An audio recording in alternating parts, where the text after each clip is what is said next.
Hey guys, back today on another beautiful fall day. The temperature's perfect. Man, the sun's out. The leaves continue to fall. The colors are fall-like. Just a beautiful day on the property. Glad to be alive. Wanted to start today with working off of yesterday, some of the things I shared in a video that I uploaded yesterday, because I'm starting my day out with the same thought, wanting to be consistent, because what I'm trying to do is to build a new stronghold in my life. Now, I want to teach this in such a way that I'm using me as an example, but hopefully I'm explaining it in a way that you could shore up your own weaknesses individualizing it for you and using the same principles.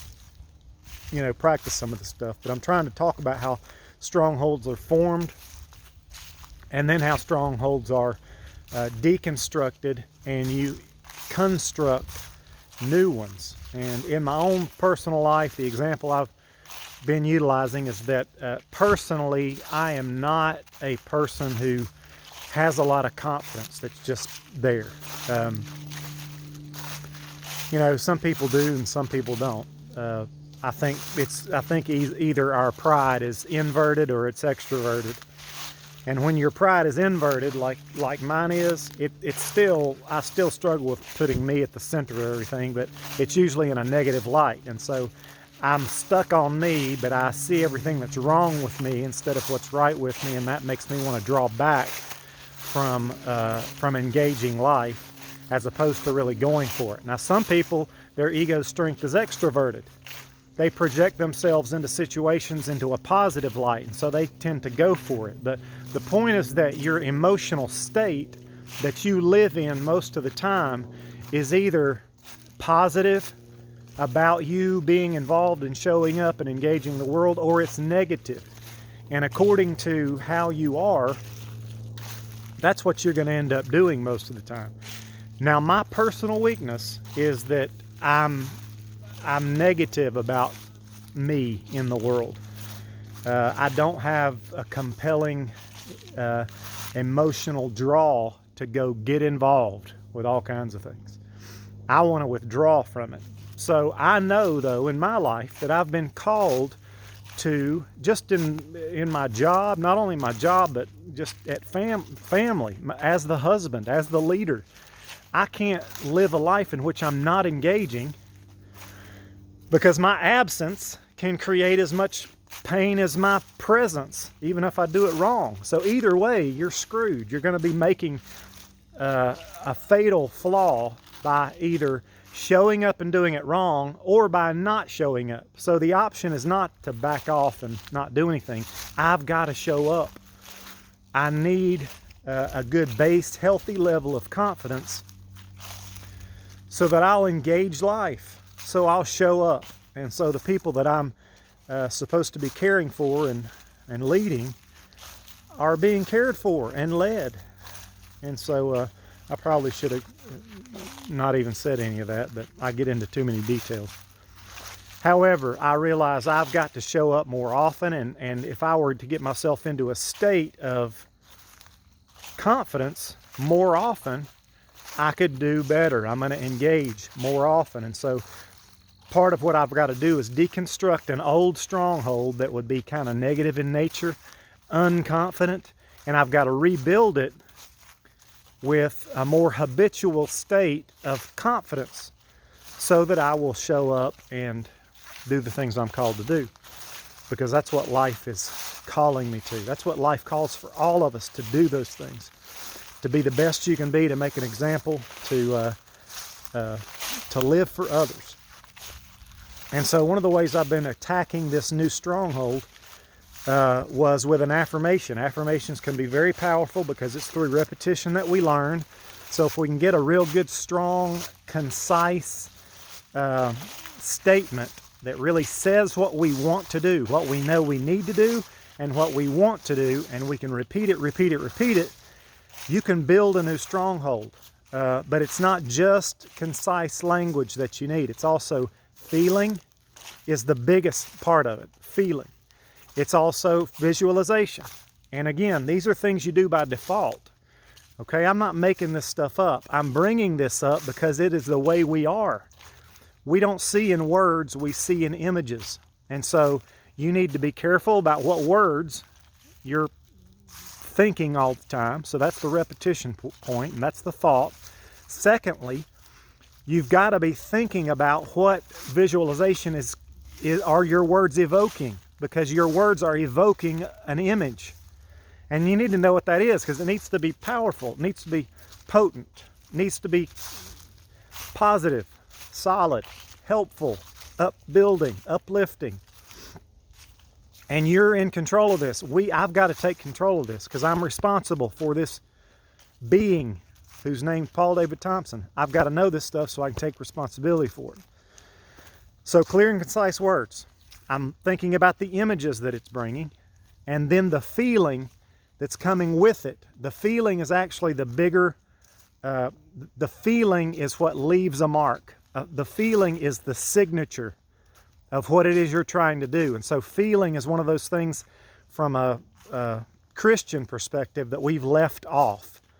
We tend to not talk about our feelings because we think that it's, it can't be about feelings. We can't be led around by our feelings. And this is true. If you're being led around by your feelings, then you are a slave. You're not in control. However, you can't just pass over the whole subject because we do what we feel most of the time. So it's really important that we're feeling good, that we're feeling good things, and we're trying to charge ourselves in a positive emotion. Again, that doesn't mean you do what you feel all the time. That's a bad idea. But the point is, you don't want to feel awful all the time, because then you're going to be really working behind the 8 ball. So you want to be helping yourself out by having good, clear, and concise words that say positive things, that evoke good, powerful images that are positive and uplifting, that leaves you with a residue, a feeling that's going to set the tone for your subconscious. Because if you're not doing this on purpose, then your subconscious is going to do whatever's in there, and God knows what's in there. This stuff you've picked up over a lifetime of going through things and being hurt and having a lot of things happen. It's all stored down there, and you're not aware of it. It's subconscious. It's not conscious. It's underneath the conscious. You don't know it's there, but it's there, and it's running the show. So when you can on purpose take control of what you're thinking and sow a seed in there, sow the truth in there, sow the seed with a feeling in there, then you can get somewhere. So long story short there, I'm trying to kind of get us a good picture of why we're doing this. And I started out my day today with this little affirmation. It is, I am filled, I am thrilled, and I am overwhelmed with confidence. That's the little jingle there. It's good if it can kind of rhyme. It's good if it can kind of easy to come off the tongue. Easy, good little repetitious type of something. You can say a bunch. But what it's got to do is evoke some things. Now I'm breaking it down here so I can tell you. I am filled. Well, what does that mean? To me, I'm talking about being filled with the Holy Spirit. That's the truth of my life, because I have bowed before God. I've said, God, you're God. I'm not. I worship you. And since everything's synced up right in my belief system about God, and it's actually eternally true also, He promises to fill me with His Spirit. So I know that. I'm just agreeing with Him.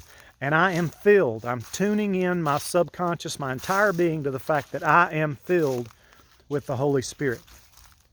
And what images come to mind are just kind of me getting plugged up to a power source, and so that I'm living, I'm moving, I'm animated by that. I mean, I can see it in my mind's eye that I'm plugged up to a power source. It's a happy source. It's a good source. It's a strong source. It's an awesome source, and it's real, and I'm plugged into it, and I'm alive. See, that's a powerful thing. Now, with that is beginning already to come feelings. So I'm visualizing it. I got clear and concise words. I'm visualizing something positive and uplifting that's sending a good message to every cell of my being. And then thirdly is that feeling element. And I brought up yesterday a memory that's really, really rooted deeply in my psyche. And it's a memory that is of me stepping up to the plate in life and delivering. And when I stepped up to the plate, and this actually was in a real baseball game, but again, it's a metaphor for life. You got to step up to the plate every day. And in this situation, I stepped up to the plate in a critical spot when my team needed me to come through, and I came through. And the memory for me that made it unique is that I was glad that I was there. I mean, I was like, I'm the right guy for this spot, and I'm going to come through. That was the feeling I had before I, in this situation, hit a home run that won the game, and I came through for my team, and I stood up there. I was confident, and I enjoyed doing it. I enjoyed the opportunity, and I came through. And so that emotion for me is really strong, and I can go there. In other words, I can lasso that powerful vibe. It's an emotional state, and I can bring it into the present, and I can attach it to a clear and concise statement and a visualization and get into a state of mind, a state, an emotional state that's strong, it's powerful. See, so you're bringing all of these elements together that form a thought, that form a thing. It's a real thing you're forming within your heart, and you can practice it. So you bring all these elements together, and then you can think about life. You can think about whatever situation today that's important, that you show up for your kids, that you show up at in your marriage, that whatever it is you've got to do today that's going to require strength and courage and confidence from you. You can practice getting yourself into a state and thinking about you presently doing that thing with confidence. And so I can put all those things together, and I can build a new stronghold. Because see, if I go into a situation feeling that God is with me, He's behind me, He's before me, He's within me, He's called me to this. I'm not saying, God, back off, I've got this. No, I'm doing it with Him, and because I'm doing it with Him, I can feel really good. I can have an overwhelming amount of confidence, because that's the truth. God's with me, therefore He's greater in me than he that's in the world. And that's just the truth. What I'm doing is I'm bringing all that stuff together, and I'm attaching it to my current, present life and the things I've got to take care of today, and I'm taking responsibility for my state. I'm taking responsibility for what I've got to do in life, and I'm delivering so that I can create a new stronghold, an identity of me being a confident doer of God's will. And so that's how you do it. I believe that is how, and then it's just the repetition, repetition, repetition, repetition. Repetition is the mother of skill. And and that's what you got to do. That's you taking the bull by the horns, letting God show you by wisdom how to construct a new stronghold, how to attack life with Him, and to trust in the Lord for the outcome. Because we can only do so much. God ultimately builds everything. But you're doing it alongside Him, and it's fun. You're creating a state of an emotional state that is positive. It's powerful. It's compelling. It's good. And so that's what I wanted to start the day out with. If you've got a weakness in your life, try to put some clear, concise words. Start your affirmation with I am, because the soul, the Bible teaches us you got to talk to your soul. If you don't, it's going to be doing what it wants to do. You've got to take control of that thing. You've got to tell it what to do. You've got to talk to it. You've got to take control of it. You got to take control of your mental state, of your emotional state. It's going to do what it wants to do if you don't take responsibility for it. And so this is you every day taking responsibility for whatever weakness has been worked into your life in a negative way. Turn it around. Get you a clear and concise affirmation that states talks about you and what God says about you, and then construct a little visualization that's positive and feeling. You can borrow all that, meld it all together, create a new stronghold. It's going to bless you. God bless you guys. Enjoy this fall weather. We'll see you next time. Bye-bye.